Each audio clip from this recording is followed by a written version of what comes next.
शिव आणि विष्णू बद्रीनाथांची कथा. बद्रीनाथ विषयी एक दंतकथा आहे. इथे शिव आणि पार्वती राहिले होते. हे हिमालयात सुमारे 10,000 फूट उंचीवर एक भव्य ठिकाण आहे. एके दिवशी नारद मुनी विष्णूंकडे गेले आणि म्हणाले, तुम्ही मानवतेसाठी एक वाईट उदाहरण आहात. पूर्ण वेळ तुम्ही फक्त आदिशेषावर पडलेले असता आणि तुमची पत्नी लक्ष्मी ती तुमची सतत सेवा करत असते आणि ती देखील गरजेपेक्षा जास्त. तुम्ही पृथ्वीवरील इतर जीवांसाठी आदर्श उदाहरण नाही आहात. जीवसृष्टीतील एक जीवांसाठी तुम्ही काहीतरी उपयुक्त केले पाहिजे. ह्या टीकेतून सुटण्यासाठी आणि स्वतःच्या उन्नतीसाठी विष्णू खाली हिमालयात आले आणि त्यांची साधना करण्यासाठी योग्य जागा शोधू लागले. त्यांना बद्रीनाथ सापडले. एक सुंदर असे घर ज्यात सर्व काही होते त्यांना हवे होते तसेच त्यांची साधना करण्यासाठी उत्तम जागा. त्यांना तिथे घर सापडले आणि ते दार उघडून आत गेले. पण नंतर त्यांना कळाले की हे तर शिवांचे निवासस्थान आहे आणि तो माणूस भयंकर आहे. जर त्यांना राग आला तर तो अशा प्रकारचा आहे की तो तुमच्यासोबत स्वतःचा देखील गळा कापून टाकेल. खूपच भयंकर माणूस.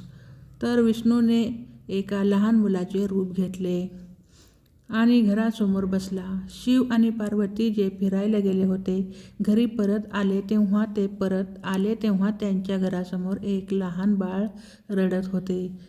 ह्या लहान मुलाला इतके रडताना पाहून पार्वतीची ममता जागी झाली आणि त्या मुलाजवळ जाऊन त्याला जवळ घ्यावे असे तिला वाटले. शिवाने तिला अडवले आणि म्हणाले, त्या मुलाला हात लावू नकोस. त्यावर पार्वतीने प्रत्युत्तर दिले, किती कठोर आहात तुम्ही असे कसे म्हणू शकता. शिवा म्हणाले, हे चांगले मूल नाही. ते आपल्या दारी स्वतःहून कसे आले. आजूबाजूला कोणीच नाही. बर्फामध्ये त्याच्या आईवडिलांच्या पायांचे ठसे नाहीत. हे मूल नाही. पण पार्वती म्हणाली, ते काही नाही. माझ्यातली आई ह्या मुलाला असे सोडू शकत नाही आणि ती मुलाला घरात घेऊन गेली. ते मूल तिच्या मांडीवर बसून खूप आनंदी होते. शिवाकडे आनंदाने पाहत होते.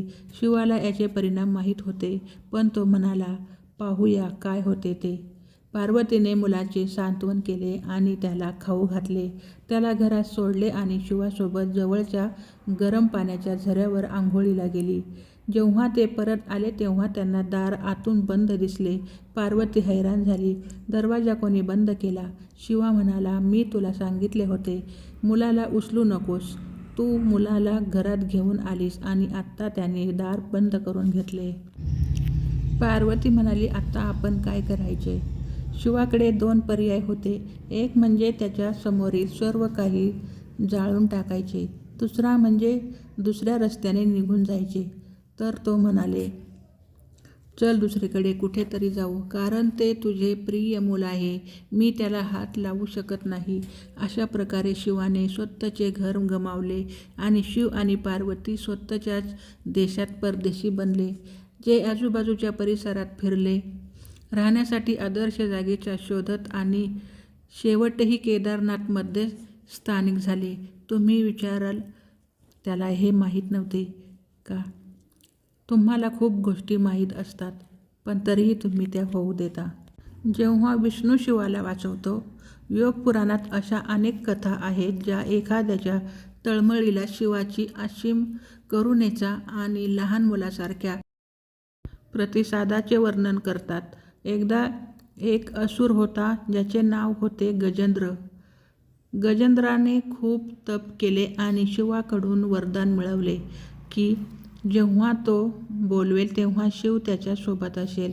गजेंद्र त्याच्या जीवनातल्या प्रत्येक छोट्या गोष्टींसाठी शिवाला बोलवत असे. हे पाहिल्यानंतर नारदमुनी, तिन्ही लोकांत संचार करणारे सर्वात खोडकर ऋषी, त्यांनी गजेंद्राची खोडी केली. त्यांनी गजेंद्राला सांगितले, तू शिवाला सारखे काय बोलवत आहेस. तो तुझ्या प्रत्येक हाकेला प्रतिसाद देत आहे. तू त्याला तुझ्या आतमध्ये प्रवेश करून आणि तिथे थांबायला का सांगत नाहीस, जेणेकरून तो सदैव तुझ्यासोबत राहील. गजेंद्राला ही कल्पना चांगली वाटली आणि त्या प्रकारे त्याने शिवाची आराधना चालू केली. तेव्हा शिव त्यावर म्हणाला, तू माझ्या आतमध्ये राहिले पाहिजे. तू इतर कुठेही गेले नाही पाहिजे. शिव लहान मुलासारख्या भोळेपणामुळे गजेंद्राच्या आत लिंगाच्या रूपात गेला आणि तिथेच थांबला. पुष्कळ वेळानंतर संपूर्ण विश्वाला शिवाची आठवण यायला लागली. कुणालाच माहीत नव्हते तो कुठे आहे. सगळे देव आणि गण शिवाला शोधू लागले. खूप शोधानंतर जेव्हा कोणालाही कळले नाही की तो कुठे आहे, ते या समस्येचे समाधान शोधण्यासाठी विष्णूंकडे गेले. विष्णूने परिस्थितीकडे पाहिले आणि म्हणाले, तो गजेंद्रामध्ये आहे. नंतर देवांनी विचारले की त्याला गजेंद्रातून बाहेर कसे काढायचे, कारण गजेंद्र शिवाला त्याच्या आत सामावून अमर झाला होता. नेहमीप्रमाणे विष्णूला एक योग्य युक्ती सुचली. सगळे देव शिवाच्या भक्तांचा वेश घालून गजेंद्राच्या राज्यात आले आणि शिवाची स्तुती खूप भक्तिभावाने गाऊ लागले. गजेंद्र शिवाचा मोठा भक्त असल्याने त्याने ह्या लोकांना राजसभेत येण्यासाठी, गाण्यासाठी आणि नाचण्यासाठी आमंत्रित केले. देवांचा हा समूह जे शिवाच्या भक्तासारखे तयार झाले होते, ते खूप मोठ्या भावाने, मोठ्या भक्तीने शिवासाठी गाऊ लागले आणि आराधना करू लागले आणि नाचू लागले. शिव, जो गजेंद्राच्या आत बसलेला होता, स्वतःला थांबवू शकला नाही आणि त्यांना प्रतिसाद द्यावा लागला. त्याने गजेंद्राचे तुकडे केले आणि त्याच्या आतून बाहेर आला. विष्णूची शिवासाठी भक्ती. शिवाची आराधना देव आणि राक्षस दोघेही करायचे. देव आणि असुर, सर्वांत वरच्या आणि सर्वात खालच्या स्तरासाठी, सर्वांसाठी ते पूजनीय होते. विष्णू स्वतः त्याची आराधना करायचा. एक अतिशय सुंदर कथा आहे ज्यात विष्णू कसा शिवाचा भक्त होता याचे वर्णन आहे. एकदा विष्णूने शिवाला वचन दिले की तो 1008 कमळ शिवाला अर्पण करेल.